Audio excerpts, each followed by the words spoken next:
Well, from Friday, the ANC will hold one of its most important conferences yet ahead of its elective conference in December. This is the MoneyMakers. I'm Bruce Whitfield. Tonight, we look at the relevance of the ANC's policy conference, not only for the economy, but for you and for me and for my guests this evening. Joining me, Ralph Mathekga, who's Director of Research at the Mapungubwe Institute for Strategic Reflection, and Mzoxolo Mpolase, who's an independent political analyst. Does this policy conference matter, Mzoxolo? Of course it does. We have an elective conference at the end of the year. So the policy conference is to set the tone for what we should expect. Because with every elective conference, it's not just to elect whoever replaces Jacob Zuma, but it is also to set new resolutions, which will at some point become policy, assuming, of course, that the ANC does emerge victorious in 2019. So it sets the tone. If we are going to see a more radical version of the ANC, sort of a revision of some of the economic policy, a revision indeed of even the developmental state, all of those things happen at an elective conference. And it is always the policy conference, which is 6 months before the actual elective conference, that does that. Does it, Ralph Mathekga, give us a clue as to which way the dies are falling in terms of who are the front runners, likely front runners, to be ahead of that elective conference? Yeah, certainly, I think it is going to be used as some form of referendum on the narrative that have dominated the public discourse. And those narratives, of course, Bruce, they are in line with particular candidates. I mean, you know that there is a candidate that is pushing this idea of radical economic transformation, and the candidate that says that a lot hasn't worked in South Africa, the schooling system and so forth. You need to align the system or the society towards this radical transformation. So you've got another vision as well, of course. Ramaphosa saying that the version of radical transformation that is being propagated by others, it's not what we want. We don't want radical looting. We want indeed meaningful inclusion of people in the economy. And I think that the policy conference is going to be used to gauge those ideas. You know, the ANC people love sloganeering, dancing, and there will be songs around. Are we even going to get to a point where policy is discussed? Looking at the temperature within the ANC at the moment, it doesn't feel as if anybody's actually going to put up their hand and say, I think this is a good idea for the long-term future of the country. Is it really about policy, or is it about positioning? Unfortunately, I should have said the policy conference should matter. Let me correct that. Who gets invited? You know, who gets invited to the policy conference? It's supposed to be the delegation, members of the ANC. And remember why you are even having a policy conference separate from the elective conference. It's the idea that you need days to focus on policy. It should clarify where the country ought to go in terms of policy. A lot of noise has been made, but I don't think the ANC is in a position to even agree as to what needs to be on the agenda. They are so divided. Okay, well, let's talk about the agenda in just a moment. But does every branch send a representative? Do some branches get 2 representatives? Is it are ideas thrown into the middle of the room and then voted upon at the end? How does it work? Okay, so generally there's what they call the discussion documents. So they release about 3 months before the actual policy conference. In the public domain right Yes, now. That's in the public domain. So in March this year, the ANC releases discussion documents. So they're wide-ranging, spanning from international relations, economics, peace and stability, and all of these things. And where does that originate from? Where does that information So that is supposed to originate from the ANC policy unit. So you have people like his Joel Neshantenze, who would be responsible for the policy, together with that subcommittee that is responsible for sort of organizational activity.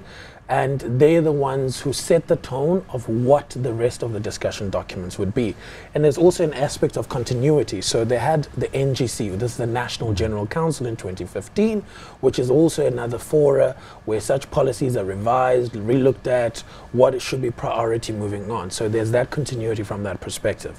So all of these things are taken together, put in a discussion document, and questions are posed to branches ostensibly, and indeed the provincial executive. So they're supposed to caucus on this, discuss this, and then have their own provincial policy conferences to formulate provincial positions, then go to the But those national. haven't been overwhelmingly successful. If you're going to read the tea leaves on these things, Mpumalanga, for example, ended up in a bit of a fight. I think that what is happening at the provincial policy conferences gives you an indication as to what is likely to happen at this policy conference. You have members that are too far from each other. They are not even willing to discuss the issues. As you correctly state, you mentioned the Mpumalanga, where some senior members were reported to have left much earlier.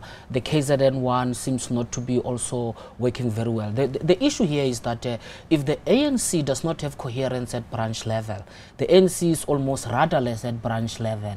You cannot expect the party to actually bring in delegation who are sound, who can actually engage when it comes to policy. It is the delegation that are going to be sent from these branches that are actually going to discuss the policy. So if those branches are not in a good standing, Bruce, it is hopeless to expect that a policy conference which will take place within 4 or 5 days will actually heal those things and get members to actually discuss policy. That is either a good or a bad thing. Either it prevents bad policy being made or leaves a vast wilderness open to exploitation by those with nefarious intents. Of course, and there's a deeper problem here. Forget the fact that the leadership battles have come to dominate whatever has been happening at the provincial policy conferences.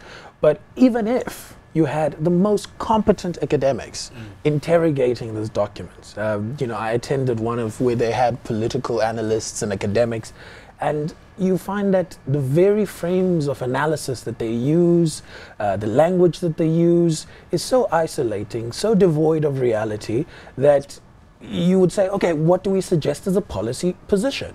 Because it's laden with all of this language and comradely behavior and comradely language where you actually lose track. Where's the policy here? I've read one document that I was impressed about from Which the ETC, the Economic Transformation Committee. I'll tell you, Bruce, if you look at it, it talks about acceleration, speed up, transfer of the economy into the hands. It's quite a reasonable document. But if you start thinking about the people who are discussing this, it's only actually at the bottom of the document where you have bullet point where they are saying members should discuss whether radical economic transformation will enhance. You can see the drafters of that document didn't want the whole idea of radical economic transformation to muddy the document. They put it at the bottom. So that's one area where I would say the subcommittee is very reasonable. I don't know whether if members are going to be reasonable, because the ANC Youth League has already responded saying that that document has got nothing to do with radical economic transformation, has to be thought about. So where there is reasonableness, there is because of lack of rhetoric. And some people want to push this rhetoric, which I think makes it difficult to talk to the substantive policy issues. But that's the problem, isn't it? I mean, the rhetoric clouds the issue that we've got over 27% unemployment. Depending which measure you use, you can go to over 40%. You've got economic contraction. We are in recession. We're on the brink of a potentially devastating ratings downgrade, with everybody from the Public Protector and now the Deputy Finance Minister talking about the necessity for a debate around the mandate of the Reserve Bank, which is about monetary policy stability and ensuring financial stability in the country, and saying, well, it's a bit narrow, we can broaden it a bit. And there is widespread public panic ahead of this policy conference. It is a pivotal global moment, Mzoxolo.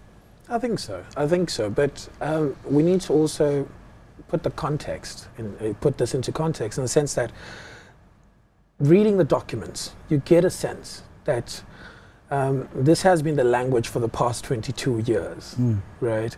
And unless something gives, nothing will change. Yeah. So this is why we're starting to see a lot of this leftist radical talk.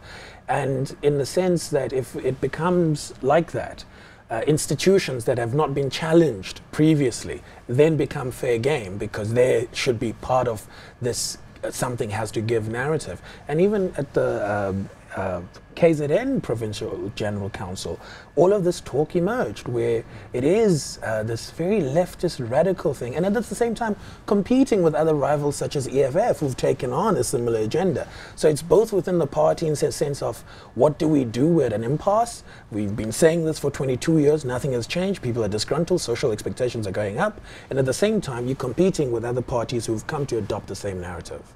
I mean, the reality is a lot has changed over the last 22 years. If you look at formal housing stats, for example, far more people are in formal housing, access to basic water, to basic electricity. There are fewer people in LSM 1 to 4 now than there were in 1994. The problem is that the rhetoric hasn't matched expectations. The rhetoric perhaps has driven expectations. The rhetoric hasn't delivered on those expectations. And that is where the shortfall is. And that's a dangerous place to be, Ralph. It is indeed. We need to understand the root of this rhetoric. I mean, I agree with you that if you look at the substance, we have done well, electrification, housing, roads and so forth, although more has to be done. But I think that the root cause of the rhetoric, it is the breakaway of alliances within our society. The breakaway of the biggest alliance in my mind, that is the alliance between political elites and the business community. That thing has resulted, the breakaway that resulted in the tension that actually sparked this rhetoric. And our society, unfortunately, is at a point where you can see inequalities that can justify such kind of a rhetoric. Yeah. That is the reason why that this rhetoric is being rewarded as a political project. The EFF is pursuing that. And I think that is why the ANC will never be the same. Even if the ANC can be reasonable when it comes to substance, it will never let go on the war of rhetoric, because they know that is how they gauge their connection with ordinary people.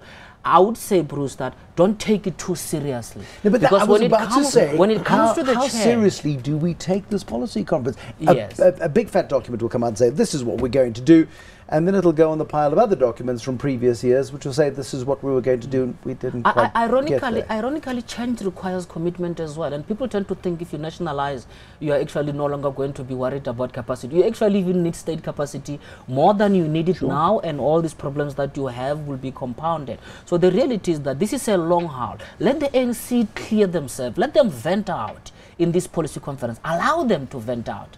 And then we can then get to the substance. Unfortunately, this policy conference is not the platform for the substance. Maybe another opportunity will arise later. Maybe 2019, when people elect a new leader, there will be a policy discourse before going into those elections. Gentlemen, thank you very much indeed. Ralph Mathekga, Director of Research at the Mapungubwe Institute for Strategic Reflection, and Mzoxolo Mpolase, who's the independent political analyst. Real concerns about the real impact of what is going to be quite a spectacular catfight this coming weekend. Until next time, good night. Bye.